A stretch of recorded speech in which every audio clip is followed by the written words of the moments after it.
নমস্কাৰ মই যোৱাটো কালাংঘত বৰ্ণমালাখন কেনেকৈ মাতিব লাগে সেইটো শিকাইছিলোঁ। আজি মই আখৰ কেনেকৈ লিখিব লাগে তাৰ অকণমান নমুনা দি আছোঁ আৰু আমি সকলোৱে লগে ভাগে লিখিম।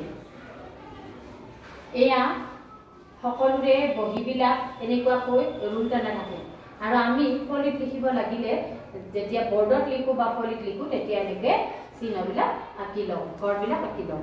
এতিয়া আমি কটো কেনেকৈ লিখিব লাগিব। কটো লিখোঁতে আমাৰ প্ৰথম আছে যে ত্ৰিভুজ আকাৰত, যেতিয়া আমি ত্ৰিভুজ আকাৰত এনেকৈ আনিম, ত্ৰিভুজ আকাৰত আনি প্ৰথমে এনেকুৱা ত্ৰিভুজটো হোৱাৰ পিছত ওপৰ ফালে লৈ গ'লোঁ। ইয়াত কিন্তু এডাল মাত্ৰা আছে, ইয়াৰ পিছত ইয়াত এটা এক লগাই দিলোঁ, মানে ক হৈ গ'ল। এতিয়া খৰ মাত্ৰা নাই, খৰ মাত্ৰা নহ'লে বহীত মুচিব নোৱাৰিম, কিন্তু আমি তাৰ সমানে সমানে ফলি যেতিয়া লিখোঁ ফলিত তেতিয়া আমি মচি দিব পাৰোঁ। আৰু খটো মধ্যমৰ ভাগৰ পৰা নি পেলাই ওপৰৰ এই আজডালৰ পোনে পোনে লগাই দিছোঁ, ইয়াত লৈ আহিছোঁ আৰু ইয়াতে খটো একেবাৰে আমি লিখিছোঁ। তাৰপিছত ঠিক তেনেকৈ গটো মাত্ৰা নাই, ইয়াৰ পৰা তলৰ পৰা এনেকৈ লৈ গৈছোঁ, নিয়াৰ পিছত পোনে পোনে আনি ইয়াত লগাই দিছোঁ, আকৌ ইয়াত দিছোঁ। এয়া গৰ পিছত আহিল আমাৰ ঘত মাত্ৰাডাল থাকিল আৰু এইটো সমানে সমানে ইয়াত যেনেকৈ যাব এইখিনিলৈ এইফালে এনেকৈ আহিব, ইয়াত পীড়াখনত বহাই দিছোঁ, আকৌ ওপৰ ফালে লৈ গৈছোঁ, একেপাকে লিখিম। ঠিক তেনেকৈ ngটো ইয়াৰ পৰা আনিছোঁ, এনেকৈ আনি ওপৰ ফালৰ পৰা ঠিক তেনেকৈ ইয়াৰ পৰা নি আকৌ ওপৰলৈ লৈ গৈছোঁ। এতিয়া ইয়াৰ পিছত আহিল আমাৰ সমানে সমানে প্ৰথম চত মাত্ৰাডাল আছে আৰু ইয়াৰ পিছত আনি ইয়াত তলত লগাই ধুনীয়াকৈ মধ্যমত এনেকৈ অকণমান চেপেটা কৰি দিছোঁ।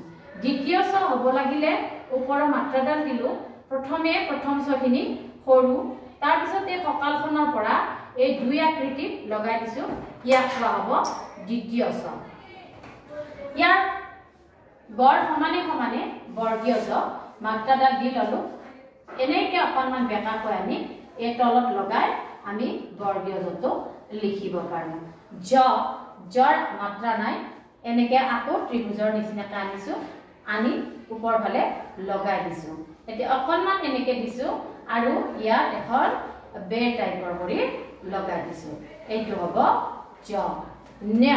ন্যটো মাত্ৰা নাই, ঠিক তেনেকৈ মধ্যমৰ পৰা লৈ গৈছোঁ, ওপৰৰ পৰা তেনেকৈ ওপৰৰ পীড়াখনত লগাই তলৰ পীড়াত লগাই আকৌ শূন্যৰ সমানে সমানে ইয়ালৈ লৈ গৈছোঁ। ইয়াত অকণমান এনেকুৱাকৈ এটা ফুল বনাই দিছোঁ, ইয়াৰ নাম ন্য। এতিয়া প্ৰথম চৰ তলে তলে মূৰ্ধন্য ত মাত্ৰাটা দি ল'লোঁ, দি পীড়াখনত লগাই ওপৰৰ মাজ ভাগলৈ লৈ গৈছোঁ আৰু এই বিন্দুৰ সমানে সমানে ইয়াৰ টিকনিডাল দিছোঁ। এতিয়া মূৰ্ধন্য থ আকৌ ঠিক তেনেকৈ এনেকুৱাকৈ আনি এই সমান আকৌ পীড়াখনত লগাই ওপৰ ফালে লৈ গৈছোঁ, টিকনিডাল দিছোঁ। কিন্তু ইয়াক লিখোঁতে একেপাকে আমি লিখিম, এনেকৈ আনিম আকৌ লগাই ওপৰৰ ফালে লৈ গৈছোঁ। মূৰ্ধন্য ড মাত্ৰা এনেকৈ চিধাকৈ আনিলোঁ, আনি মধ্যমলৈ লৈ গ'লোঁ, পিছত আকৌ ওপৰৰ আজডালত লগাই দিছোঁ। মূৰ্ধন্য তৰ নিচিনা মূৰ্ধন্য ঢ পীড়াখনত লগাই মধ্যভাগলৈ বিন্দুটো লৈ গৈছোঁ। মূৰ্ধন্য ন ইয়াৰ মধ্যভাগৰ পৰা আনিছোঁ, ওপৰৰ আজডালত লগাই দিছোঁ, আকৌ মধ্যমৰ সমানে আনিছোঁ, আনি ইয়াৰ আজডাল দি দিছোঁ। ঠিক তেনেকৈ মূৰ্ধন্য তৰ তলে তলে দন্ত দৈত্য। এতিয়া সেইদিনা মই যে কৈছিলোঁ দন্ত মানে লিখোঁতে আমি এইটো দন্ত, এই আখৰটো ইয়াত এডাল য়কাৰ আছে, এইটো দন্ত, সেইকাৰণে দন্ত মানে দাঁত, তাক কোৱা হয় দাঁতৰ শব্দ দাঁতত লগাই কৰাৰ কাৰণে তাৰ নাম দৈত্য। এই যিটো লিখি দিছোঁ এইমতেহে এইটো উচ্চাৰণ হয় দৈত্য। এই বিন্দুৰ সমানে সমানে ইয়াক লৈ আহিছোঁ, আকৌ পীড়াখনত লগাই দিছোঁ, ওপৰ ফালে এনেকৈ লৈ গৈছোঁ।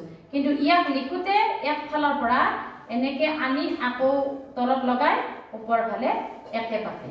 দন্ত দ মাত্ৰা থাকিল আনিলো মধ্যলৈ লৈ গলো কণমানকে দিলো দি পীড়াত লগাই দিলো দৈত্যঘত মাত্ৰা নাই ঠিক তেনেকে ত্ৰিভুজ আকৃতিত আনিছো আনি এই সমানে সমানে ওপৰ ফালে লৈ গৈছো এই দন্ত্যধৰ এইডাল এই সমানৰ পৰাহে দিয়া হয় দৈত্যনটো আমি তলৰ পৰা মানে মধ্য ভাগৰ পৰা এনেকে আনিছো আনি আকৌ ওপৰ ফালে লগাই দিছো ঠিক তেনেকে পৰ মাত্ৰা নাই পৰ কেনেকে লিখিম এই হাতখন এনেকে আকৌ আহিলো এইফালে এইবাৰ গলো ওপৰ ফালে লগাই তলত লগাই দিলো আকৌ ওপৰ ফালে লৈ গলো আখৰৰ পাকটো কেনেকে ইয়াৰ পৰা আনিছো এইফালে দিছো এনেকে ঘূৰাই আনিছো আকৌ ওপৰ ফালে লৈ গৈছো পৰ পিছত ঠিক একে এনেকে